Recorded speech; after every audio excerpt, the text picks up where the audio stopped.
May I come in, sir? Yeah, please come. Thank you, sir. Good afternoon, sirs, ma'am.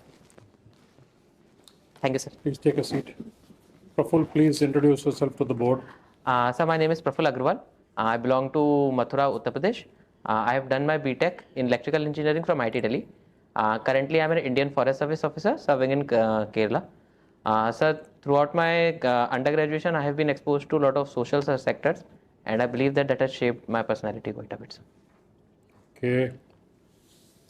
See, you were part of the anti-human trafficking Sir.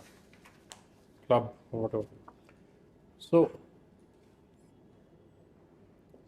what is the problem with human trafficking, like in the sense illegal migration? I mean, people are chaps who can't get an opportunity to do anything here. They are going abroad and doing well.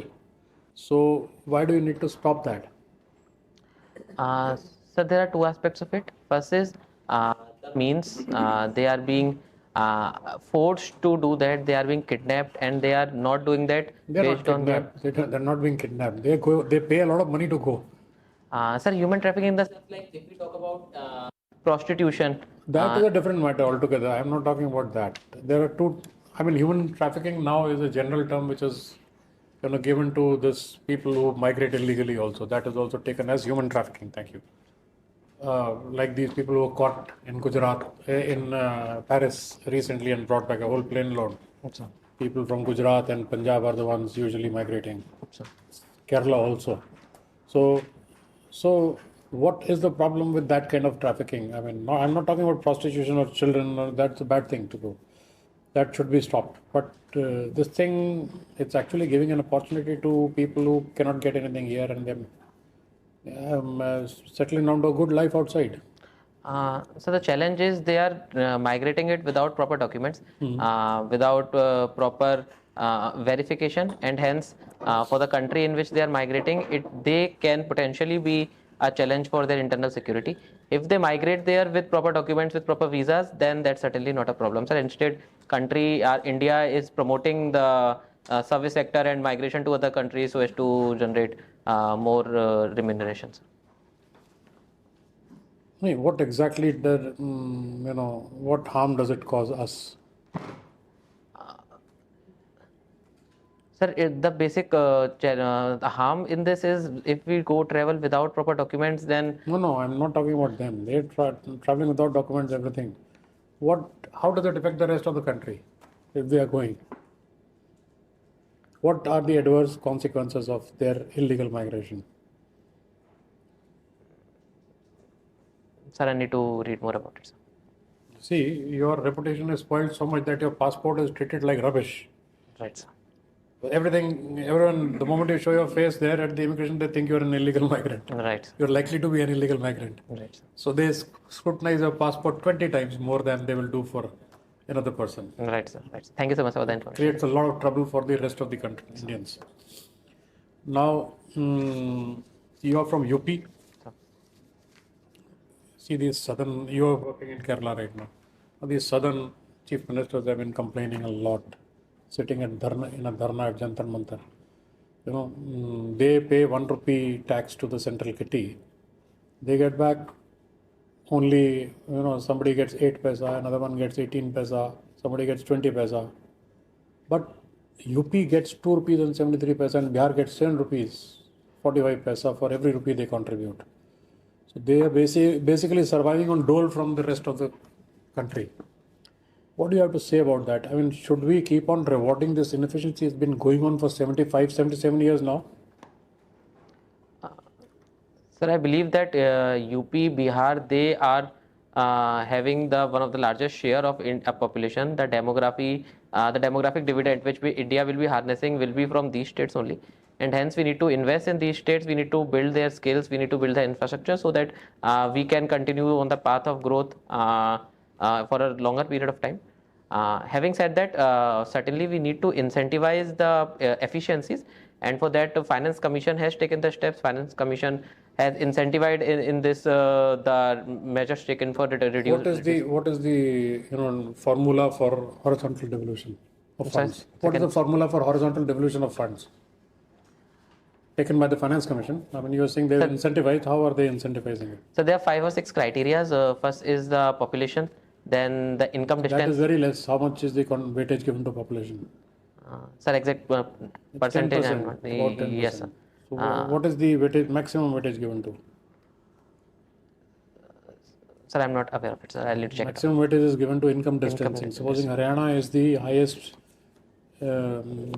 income state, then the state which has the maximum distance from that, the lowest income compared to Haryana, will get the maximum benefit. Right, sir. They will get 45%, which Bihar is getting, or which UP is also getting. Right, sir.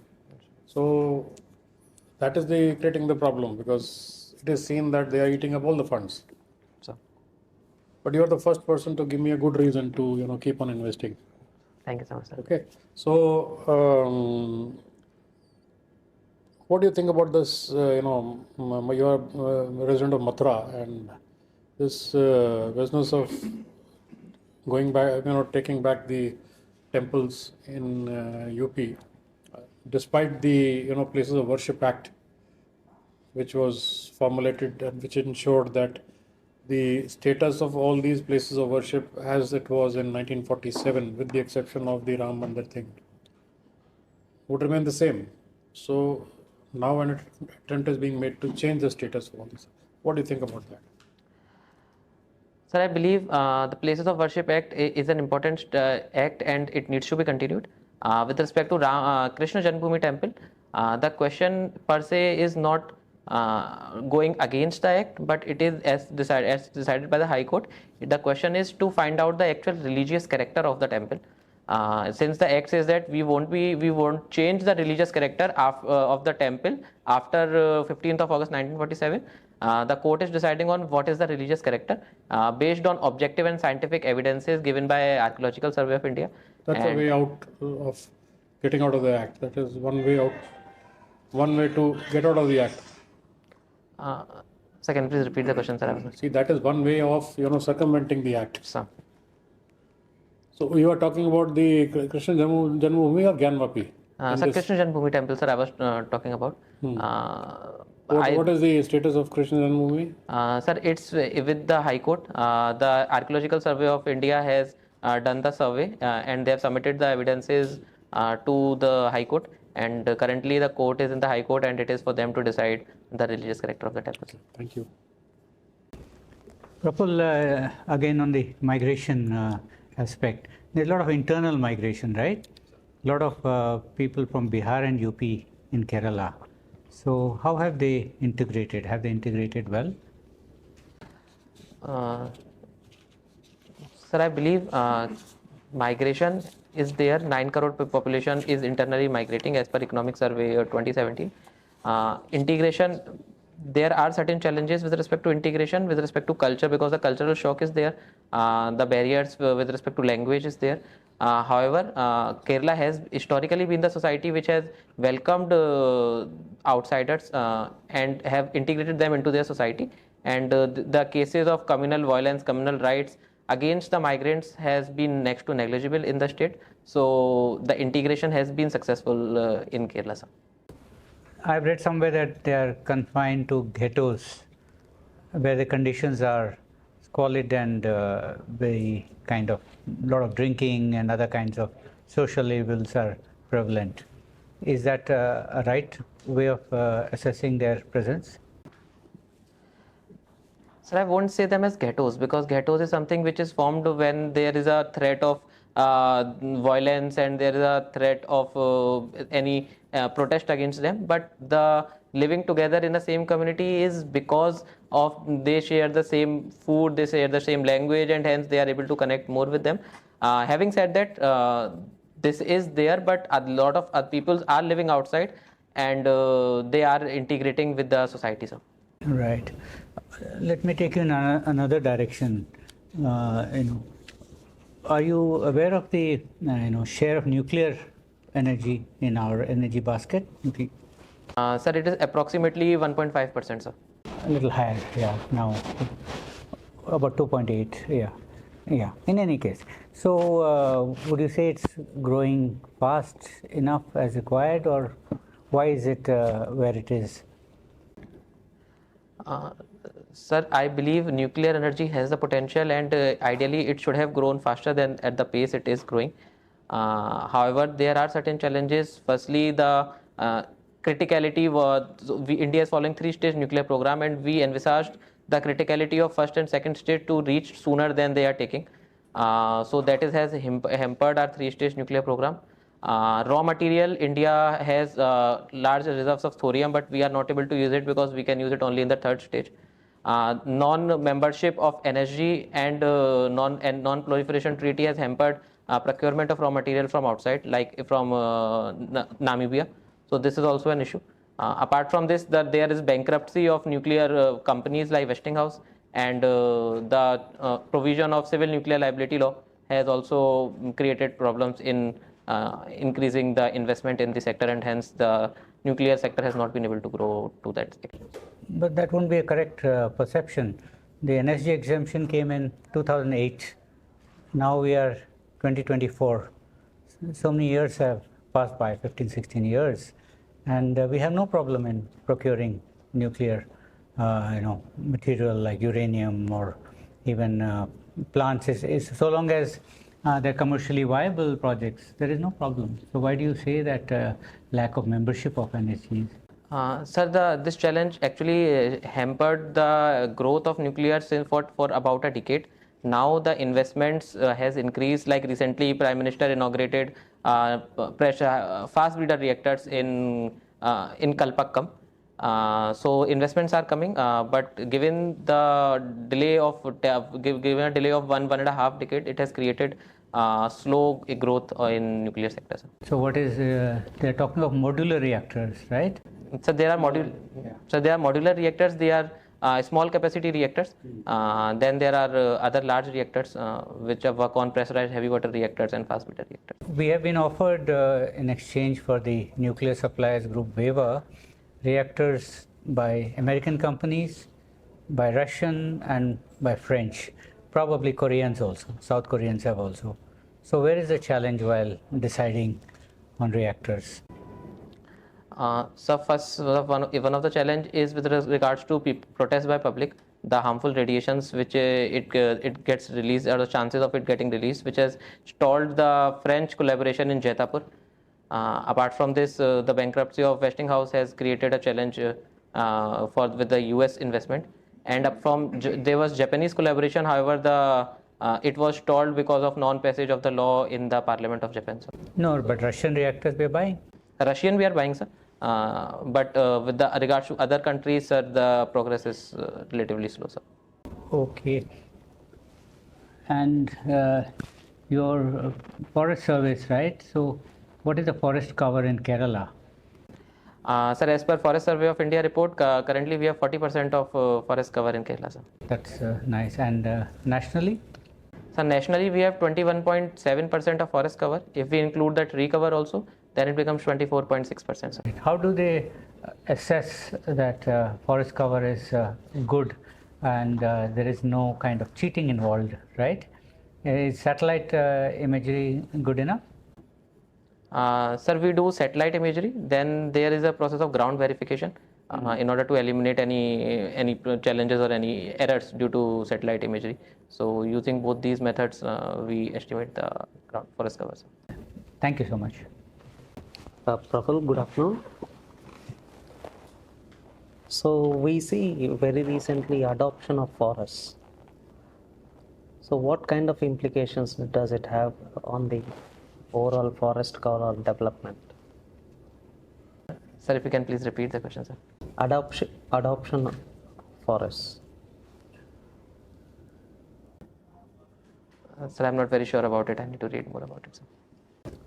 Not sure. Some celebrities have taken some forest and they take care of all the monetary requirements. Sir, recently, sir, Anantamani has opened One Tara Zoo, that a rescue and rehabilitation center which includes forest as well as it is a zoo in itself, sir.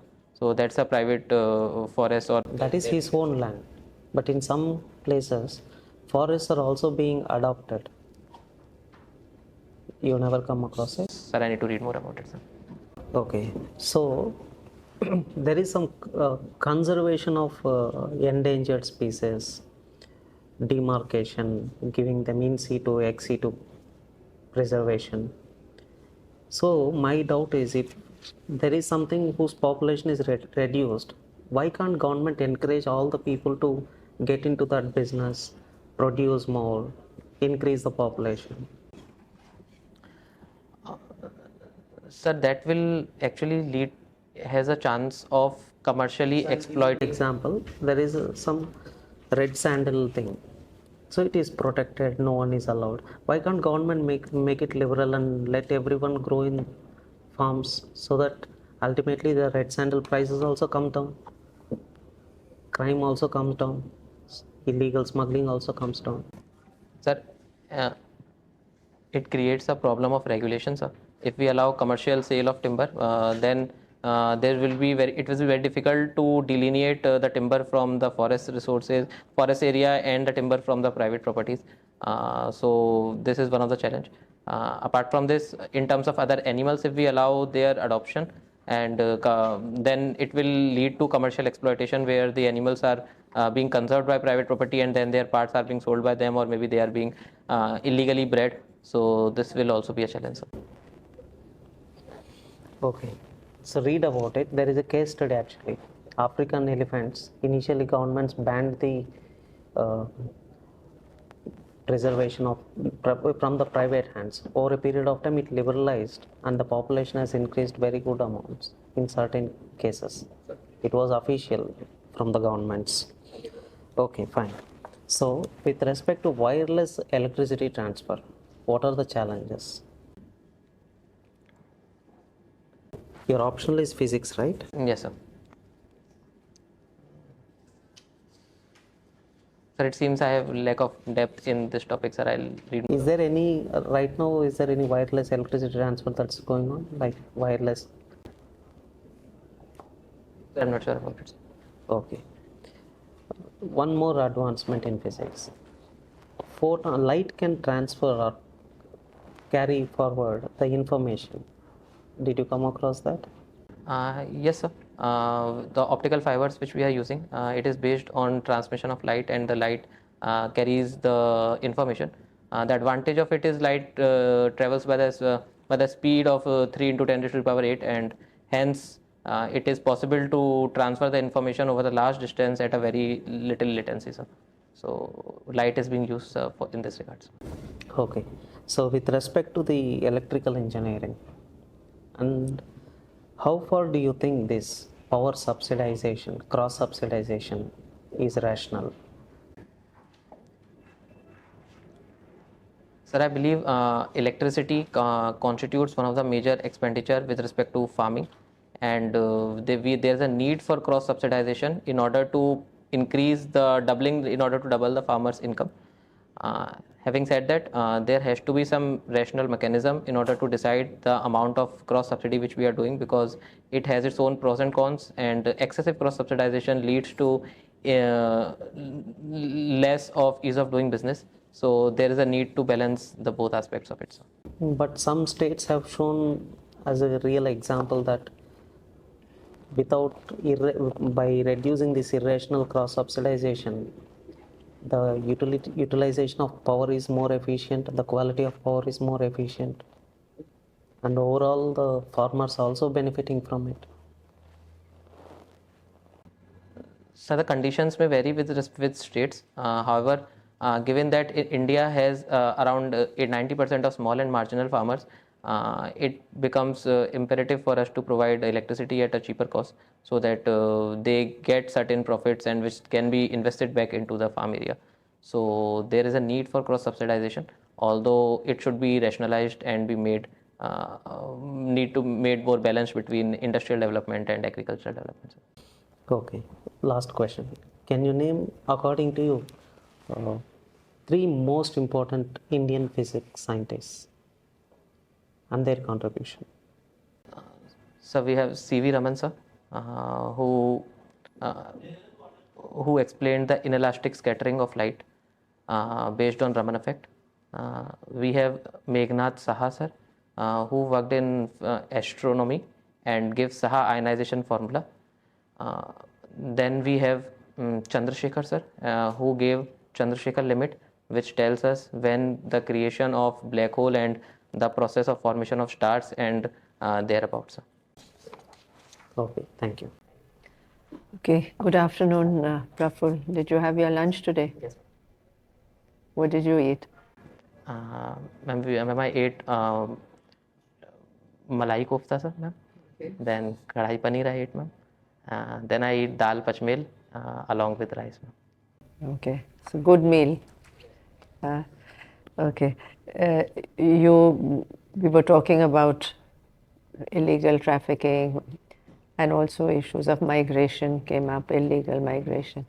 So you know that people from Bihar and UP went out in large numbers after the British were here, right, in the 18th, 19th centuries. So what would you call that? Migration or trafficking? Ma'am, I will call it as more of a trafficking than a migration, because they were indentured laborers and they were forced to go to the colonies in order to work there as a laborer. Also, the wages and the condition of living was very, very poor. So since it was not willingly and also was forced and the condition was not good, hence it is more of a trafficking. So were they able to, and we also talked about integration, right? So what have you heard or do you know of how well they integrated?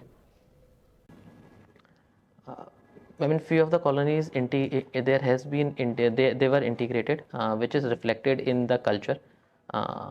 In Mauritius, the music which is a mix of French and Bhojpuri. Even the president and the political leaders in these regions are of Indian origin, like in Mauritius. Apart from this, also in South Africa, due to efforts of leaders like Nelson Mandela, the process of integration has started in those countries as well. So Any other countries you can think of where they went? There was this migration. Pacific countries like Fiji, even there the population of them is large, and hence So we can give this as an example of integration, you think? yes, ma'am, they are integrated, ma'am, in the society. But I think also they retain their social, cultural, religious roots. They're very strong. It makes those stronger when you are outside your own country. What do you think about that?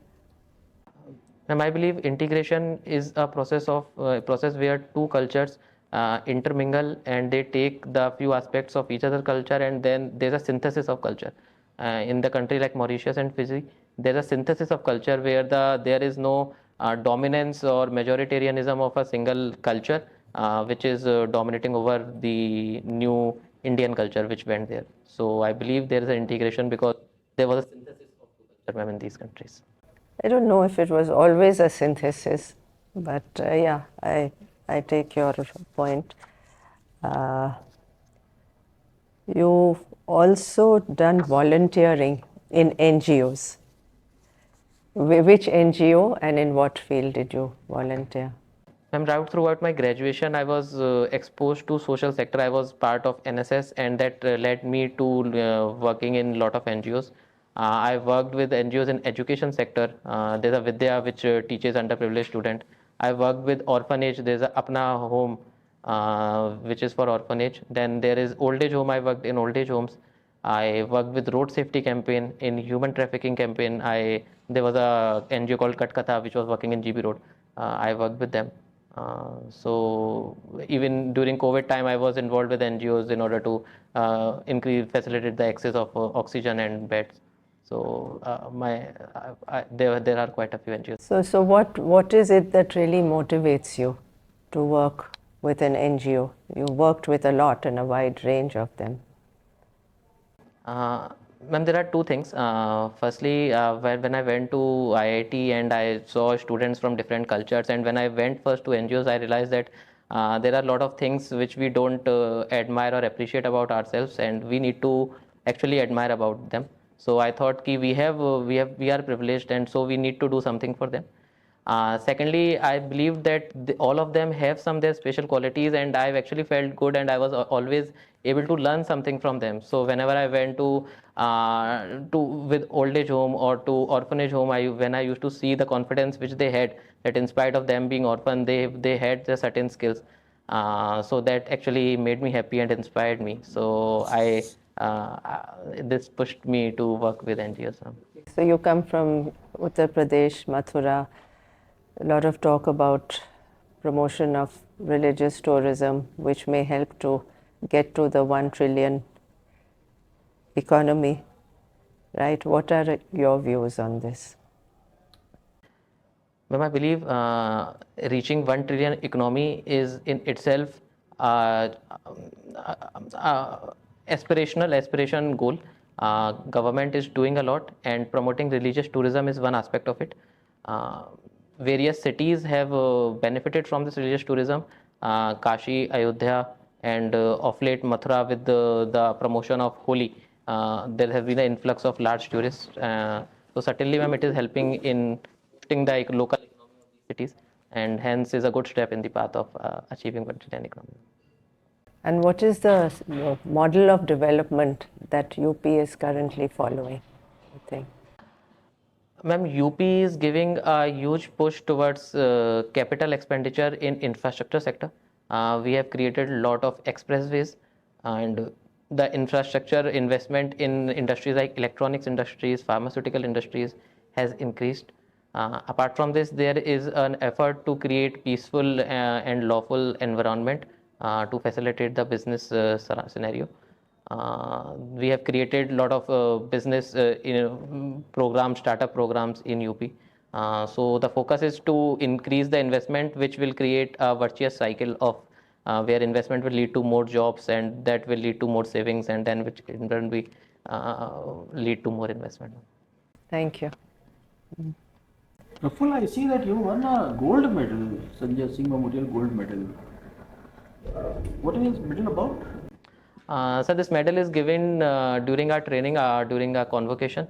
There are a set of 8 medals which are given, and one of them is Sanjay Singh Memorial. Sanjay Singh was an IFS who was killed due to an attack by elephants, and that is about overall good performance with respect to certain subjects which were related to environment and environmental conservation. Okay, now could you please spell out the difference between ecology and environment? Sir, ecology is the study of environment, the biotic, abiotic factors, and the interrelation between them. And environment is the biotic and abiotic factors which are surrounding us.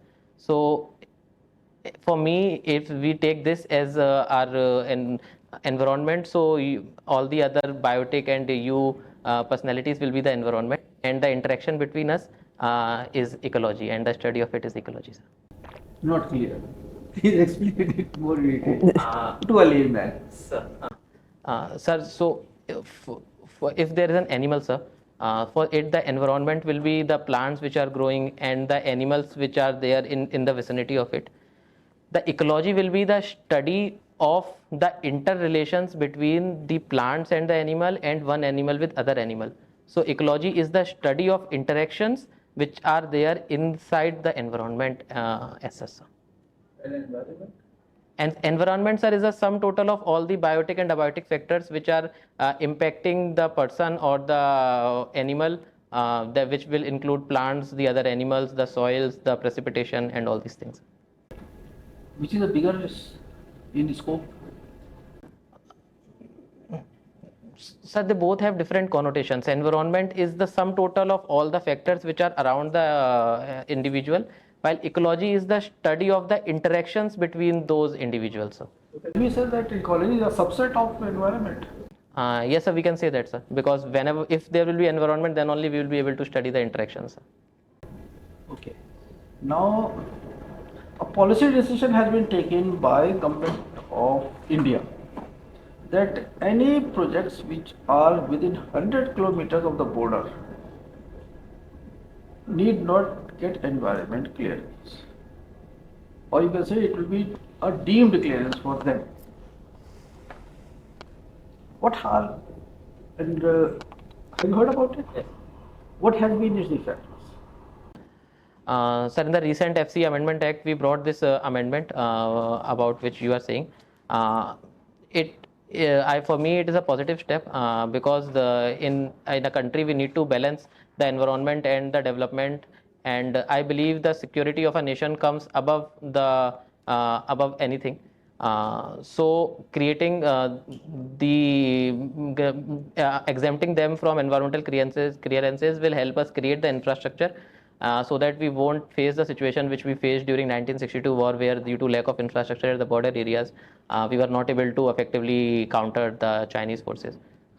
You're talking about the logic behind taking this decision. My question relates to its effect. What has been its effect so far as the environment is concerned of that area? Are you aware of the projects which are going on? Sir, I need to read. So there are certain projects. We are creating Char Dham project. Then there are certain projects. The bridges and roads are being constructed in Northeast along in collaboration with Japan, sir. However, what has been the actual ground reality impact of it, sir, I need to read more about it, sir. Now, what about Nicobar? That is also being developed. What are the projects which are coming up in Nicobar?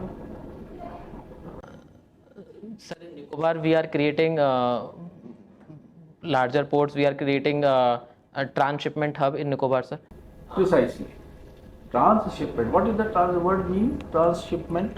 So transshipment hub is a place where we divide a ship which is carrying a larger amount of goods into smaller goods, which can be taken to a port with having a lesser depth.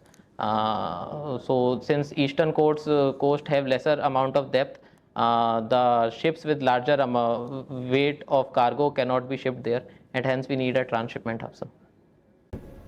Okay. Now you must have heard about the Forest Conservation Act. That is under amendment. Sir, that has been amended. 2022 amendment is there, sir, in Forest Conservation Act. However, Supreme Court has stayed the amendment, and it has given the deadline to states to first record the actual area of forest which should be included as forest, and only then this FCA Amendment Act, the decision about it will be taken by Supreme. So you mean to say that this act has been passed by Parliament, it has got the presidential assent, but it has been stayed by the Supreme Court on the reason that the forest is not clarified in this act. So the problem is, as per 1996 Godavarman Act, the forest was what all constitute as per the dictionary definition of forest. However, in the FC Amendment Act, they have changed the definition of forest to include only those lands which are classified as forest in the revenue or forest records. So Supreme Court has said that currently the records are not comprehensive, and the areas which are being left on the definition will be diverted fast without the need of any diversion, without any need of any clearances, and hence Supreme Court has said first we need to create a comprehensive record of forest land, and only then we will be able to implement this act. Under the new act, what is the status of bamboo? Sir, Forest Conservation Act per se does not say much about bamboo. However, Indian Forest Act relates with bamboo. As per Indian Forest Act, the bamboo which is grown in any private area is not considered as a timber species, and hence people are allowed to cultivate it and to sell it in the commercial markets. Okay, thank you. Yeah. Thank you, sir. Thank you. All the Yeah. best. All the best. Yeah.